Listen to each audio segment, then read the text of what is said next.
today. I was talking about Eminem and just how much I agreed with him on the video. The video's probably a couple years old now, but how he talked about being exasperated, talking about Trump, and just, I get it.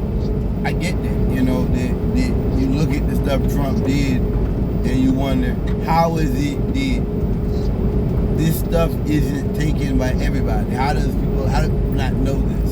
How are we even talking about Trump running again with all this stuff going on? And it gets me how everybody, these world figures around them, are all crap. This guy in Ohio that's running for Congress or running for governor or something, he had a one of them gay apps talking about, trying to solicit sex, and it was his email. And he's like, he goes on a show and he's like denying it and like, because he isn't talking to us. He's talking to Republicans. He's like Madison Cawthorn. He just thinks he can just talk about gays and trans all day. But then when someone's like, hey, what's this? He just thinks that's not gonna hurt me. See what happened, Madison Cawthorn. You know, it gets me to see these kind of things, to see these kind of people. The guy, Liberty University, the son, what's his name? You know, here he is talking about gay people and trans people, and then it comes out he's paying a boy to fuck his wife while he watches. And he wasn't even that religious when he came out. And then they gave him a bunch of money to leave. And then he comes back and sues them again for more money. I love it. I just love it that like this all this like white supremacist Christian, this stuff goes nowhere. There is no future. It's a dead end for them. It's a dead end for them. When you look at this kind of stuff. My thing about Trump, as I said, is that he's dangerous. Hearing them say that if he doesn't win, there'll be bloodshed. In a reasonable society, that would be the end of his career. That would be the end of people around him, their career. That'd be the end of everyone's career around him. In a reasonable, America's not reasonable. America's not reasonable, not by any means. In a reasonable society, people would say, it's over with. The Republican Party has doubled down on Trump. So you don't have, that was never any real Republican convention. There was nothing. It was both last elections. This is all about Trump. So you have not focused. You have not done the work to motivate and educate and elevate and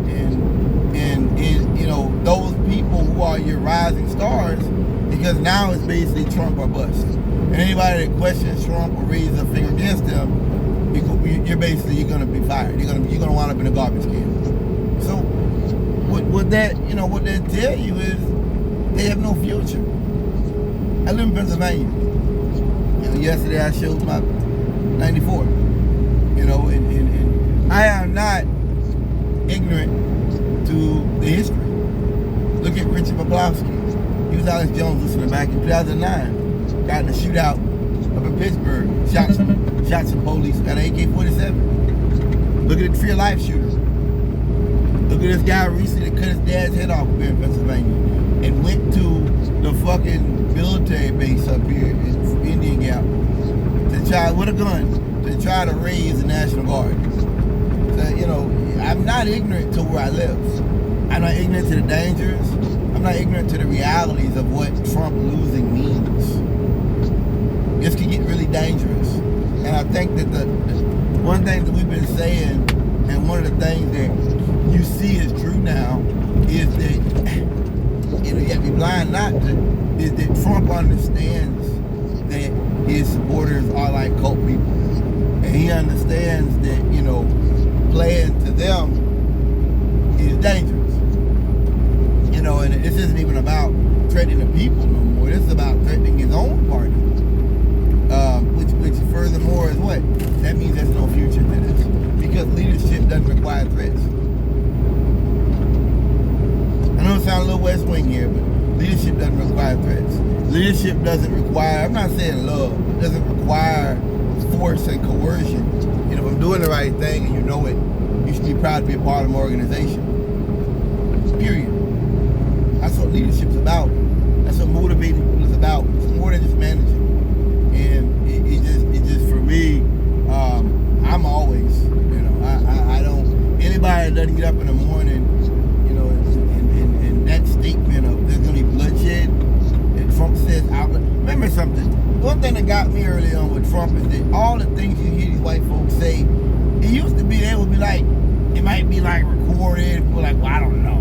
Or it used to be like, I heard he said this, or, and now it's like, these white people say it. There was a lady running in Mississippi for governor, I think, and then she was like, they got her on like hidden camera talking about she does want to make it harder for people to vote. Yeah, we know that. You want to make it harder for blacks to vote. I know, I get it. You want to make it harder for people who don't have your same vision of the future to vote. But what that means is you want to keep us out of our future to protect yours. I got that. Yeah, no confusion here. You're on your side. I'm on mine. So it's just for me. Just for me, that's how I saw that. Eminem is right. It's frustrating. It's embarrassing to know people who get along with this Trump bullshit and have to separate yourself from them because of just this. Like, bro, I bought a vest. I got a vest.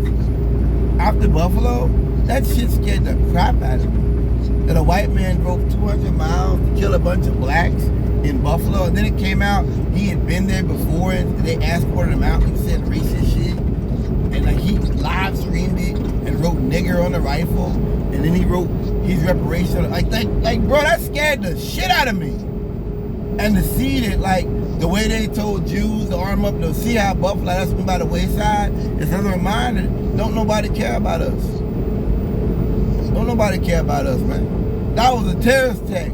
The shooting in Jacksonville was a terrorist attack. They had a shooting in Florence, Kentucky years ago where a white man tried to go into the black church. He was shooting, he shot 2 black people in the parking lot. The white man was opening fire on him, and he said whites don't shoot whites. I think he got killed. I mean, the one that was trying to go in the church got killed. I mean, we've had close calls, and I don't forget that either. Which people died, so it isn't a close call. It's a tragedy. His motivation is the tragedy. It isn't the death count. We have to stop that. It doesn't matter if it's 100 people or someone gets shot in the foot. It's a tragedy. And, like I said, living in a democracy, living in a society, there are certain values that we're supposed to have on a basic level. And that if you don't have those values, I don't really want anything to do with it. Like Master P said, that, if you don't have the values I have, I don't want to do business with you. And I feel the same way. It's not a black, white, Indian, Asian thing. If you don't have the values I have, I'm done with you.